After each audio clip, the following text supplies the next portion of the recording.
حضرت ابو سعید رضی اللہ تعالی عنہ نے فرمایا،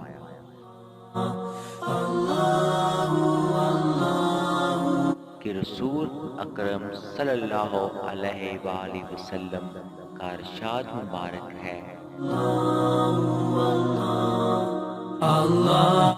کہ جس شخص کو منظور ہو کہ میرا مال بڑھ جائے وہ یوں کہا کرے،